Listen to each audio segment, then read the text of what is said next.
직장에서 이제 엄청나게 스트레스를 받을 때 이 직장을 이제 퇴사를 하면 나는 이제 좋아지지 않겠냐라고 하는데, 가해가 생기는 이유가 왜 그럴까요? 보통은 이제 뭐 스트레스 받거나 좀 짜증 나거나 주위에서 권하거나. 안녕하세요. 네, 반갑습니다. 저는 세종 충남대병원의 정신건강의학과에서 임상진료를 하고 있는 조철현이라고 합니다. 만나뵙게 돼서 반갑습니다. 네, 교수님 소개해 주신 대로 정신건강에 대해서 이제 오늘은 말씀해 주실 건데, 요즘에 좀 환자가 좀 많죠? 엄청 많아졌죠. 코로나 상황에서 유일하게 환자가 증가한 과로 이제 정신건강학과를 얘기할 정도로 이제 도움을 필요로 하는 분들이 많아지기도 했고요. 또 정신과에 대한 인식이 좀 더 나아져서 그냥 정말 참다가 진료를 오시는 분들도 있기는 하지만 단순하게 조금 가벼운 불면이나 스트레스 관리나 상담이나 이런 문제로 오시는 경우들도 왕왕 있습니다. 근데 사실 그 일반인들 같은 경우에는 주변에서 이제 갑자기 좀 더 우울감을 느끼는 것 같다. 직장 동료라든지 친구라든지 너 정신병원 한번 가봐 말하기가 사실 쉽진 않잖아요. 그렇죠. 네. 그래서 어떻게 해야 될까요? 그럴 때는? 정신과 진료를 보는 거에 대해서 사람마다 이제 심리적인 문턱이 좀 다른 것 같아요. 이거는 뭐 그 누구의 인생도 아니고 나의 인생이고 가장 지금 현재 더 나은 선택을 하기 위해서 뭐 정신과 진료를 하는 것이 도움이 된다면 조금 용기를 낼 필요가 있고요. 만약에 이제 그것이 처음부터 조금 부담스러우시다면 지금 예를 들어 이제 세종시에서 운영하는 세종시 광역정신건강복지센터 그리고 세종시 보건소에서 운영하는 세종시 기초정신복지센터 이런 센터들이 있습니다. 거기에서도 이제 정신건강 전문 요원들이 있으시고요. 거기 문을 먼저 두드려 보고 이건 좀 더 전문적인 도움이 필요하겠다. 그랬을 때는 진료를 좀 받아보시는 것도 좋은 절차일 수도 있을 것 같습니다. 그 서울에 있을 때 상담 그 환자들하고 이 세종의 환자들하고 약간 상담 내용이라든지 이런 게 좀 다른가요? 젊은 환자분들이 훨씬 더 많이 차지하고 있고요. 젊은이라고 하면은 뭐 3, 40대 직장인들? 그렇죠. 3, 40대가 많습니다. 그리고 젊은 어머니들, 많고요.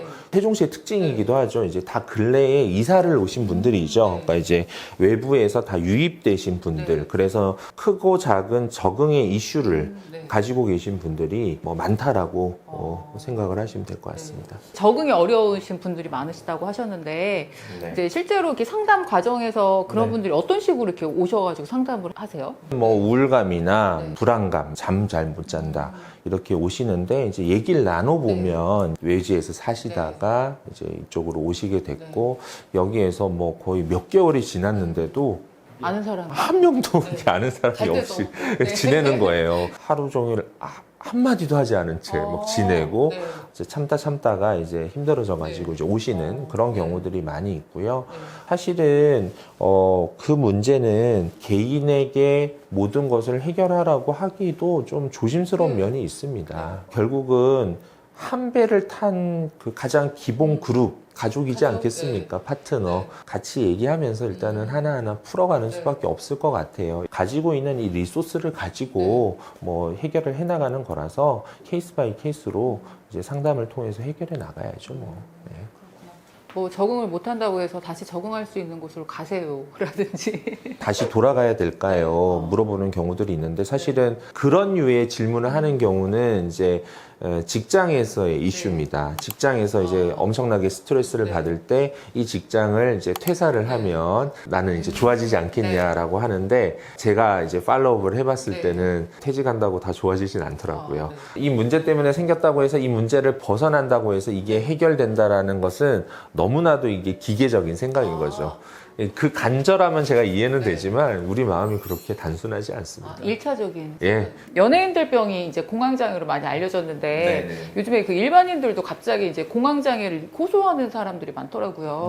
세종 시민들도 좀 그런 분들이 많으세요? 제 개인적인 느낌은 뭐 이게 뭐 통계를 내거나 그런 건 아닌데 세종 시민들이 공황장애 되게 많습니다. 왜 많다고 생각하세요? 공황 증상을 많이 호소하시는 분들이 대부분 젊고 사회적으로 상당히 이제 액티브한 치열하고 열심히 사시는 분들이 많이들 경험을 하시거든요. 그 말인즉슨 내가 한계에 도달했다라는 걸 알면서도 어쩔 수 없이 계속 쥐어짜는 그런 상황에 반복이 되면서 결국은 이제 그런 증상까지 오게 되는 경우들이 많은 것 같고요. 우리가 소위 번아웃이라고 하죠. 좀 위험할 수 있겠다 이런 생각이 많이 들더라고요. 번아웃의 일종의 이제 신호인 거죠. 공황이나 이런 것들이 그런 증상으로 오시는 분들이 꽤 있으십니다.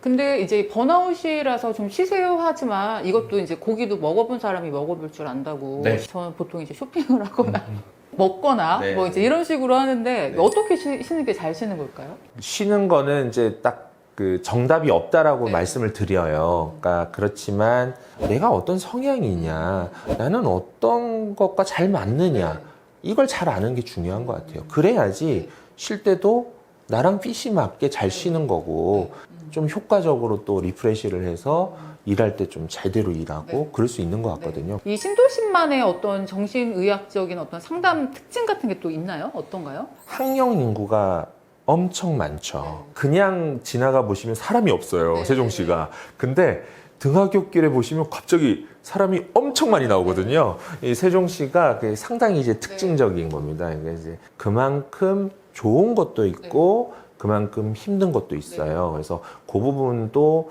정신건강적인 측면에서 좀 고려해야 될 부분이 있지 않나 생각이 듭니다. 그러면 청소년 환자들도 상담 사례가 좀 많겠네요. 타지도에 비해서. 아주 이제 어린 연령들은 주로 이제 발달이나 뭐 ADHD나 뭐 이런 이제 문제들이 많이 있죠. 특히 이제 청소년 레벨, 그러니까 이제 초등학교 고학년, 이제 중고등학생들에서는 이제 자해 이슈가 상당히 많습니다. 예, 이거는 뭐 세종시만의 문제는 아니고요. 전국적으로 사실 좀 우리가 심각하게 좀 받아들여야 되는 이슈 중에 하나입니다. 폭력은 이제 외부로 발산을 하는 거라면 자해는 자기한테 이제 내부적으로 발산을 하는 거잖아요. 이 자해가 생기는 이유가 왜 그럴까요? 그럼 이게 그런 자해를 처음 시작하는 시도는 보통은 이제 뭐 스트레스 받거나 좀 짜증 나거나 뭐 때로는 이제 뭐 진짜 죽고 싶은 건 아니지만 좀 짜증나서 죽고 싶다 이런 생각이 들거나 또는 요즘에는 주위에서 권하거나 뭐 친구들이나 이런 사람들이 이거 해보니까 조금 낫더라. 낫다는 거는 뭐냐면 짜증이 막 치밀어 올랐을 때 이걸 하면 소위 다행감이라고 하죠. 이 고조된 이 스트레스, 불안감이 이 자해 행위를 통해서 순간적으로 확 풀립니다. 이제 요게 이제 자해를 계속 반복하게 되는 대부분의 이유거든요. 물론 경우에 따라서는 보여주기 위한, 더 나아가서는 무언가를 얻고자 하는, 무언가를 조종하고자 하는 의도도 있지만 설령 그렇더라도 그 의도로 우리가 해석해서 접근하는 것은 좀 위험합니다. 왜냐하면 자신의 생명을 해칠 상태에 근접한 행위거든요. 그러니까 실수로 죽을 수도 있잖아요. 그렇기 때문에 매우 조심스럽고 매우 심각하고 매우 진중하게 접근을 해줘야 됩니다. 자해를 하고 있는 그 아이를 둔 부모라면 어떻게 해야 될까요? 빨리 병원을 데리고 가는 게 가장 좋은 방법. 빨리 병원을 데려가는 거를 권장을 드리죠. 그 이유는 두 가지죠. 행위에 대해서 어머니가 또는 아버지가 접근을 하기가 힘들 수가 있어요. 정상적인 대화를 하기가 힘듭니다. 이미 감정이 이제 들어가기 때문에. 그래서 이제 문제 해결이라기보다는 오히려 이제 문제가 더 꼬일 수 있는 그런 상황이 될 수 있기 때문에 그런 부분 하나. 또 하나는 내가 너의 문제를 정말 심각하게 여기고 있다는 제스처이기도 하죠. 젊은 도시다 보니까 육아 스트레스를 또 호소하시는 부모님들도 계실 것 같아요. 엄마가 정신적으로나 신체적으로 건강하고 어느 정도는 여유가 있어야지 아이한테 좋은 것을 줄 수가 있잖아요. 그래서 그거를 항상 우선적으로 여겨라. 또 하나는 이제 뭐 아이 키워보신 분들은 다들 아시겠지만 다들 뭐 처음 키워보시는 분들이 많이 있으시잖아요. 처음 하는 거는 서툴고 어렵고 내가 혹시 잘못하는 것은 아닌가 죄책감 이런 것들이 되게 많습니다. 그럴 때는 자조그룹을 만드는 것이 되게 중요하거든요. 이제 비슷한 상황들, 비슷한 또래 아이들을 키우는 몇몇만 만나봐도 나만 이런 게 아니구나. 나만 서툰 게 아니고 서로 좀 좋은 팁들도 얻고 또 서로 위로도 해주고 이런 과정들이 되게 저는 중요하다라고 생각을 하고요. 그리고 꼭 아주 작은 짬을 내서라도 오롯이 엄마만을 위한 뭔가 시간, 내가 엄마로서 좋은 것으로서 아이에게 좋은 감정, 좋은 것을 줘야 되겠다라고 생각을 해야지 내가 힘들지만 내가 책임감으로서 24시간 무조건 아이 옆에 있어야 돼. 근데 나는 힘드니까 계속 짜증이 나요.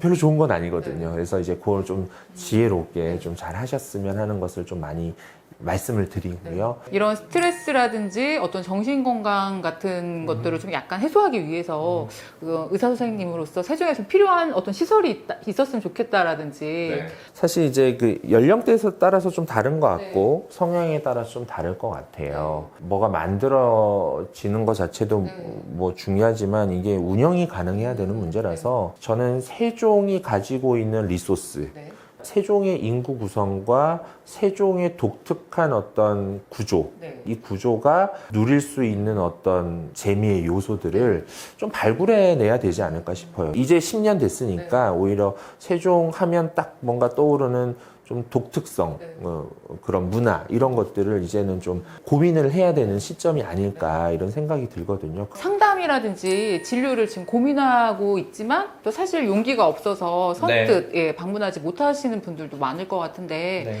그런 시민들에게 마지막으로 한 말씀 해주시죠. 이 마음 건강, 정신 건강은 여러 번 강조해도 지나치지 않을 만큼 이제 중요한 것이 되었습니다. 현대인이 갈수록 어려운 상황에 있고 우리 세종시도 여러 가지 심리적인 어려움들을 겪는 분들이 많으실 줄 아는데요. 뭐 주저하지 마시고 정신과 의원 그리고 뭐 이제 대학병원 그리고 그것도 좀 주저되신다면 아까 말씀드렸듯이 정신건강복지센터 이런 곳을 통해서 좀 상담을 받아보시고 여러분들 개인의 삶 또 가족의 삶이 좀 더 나아지시고 오히려 더 성장할 수 있는 그런 기회가 될 수 있을 것 같습니다. 주저하지 마시고 문을 두드려 보셨으면 좋겠습니다.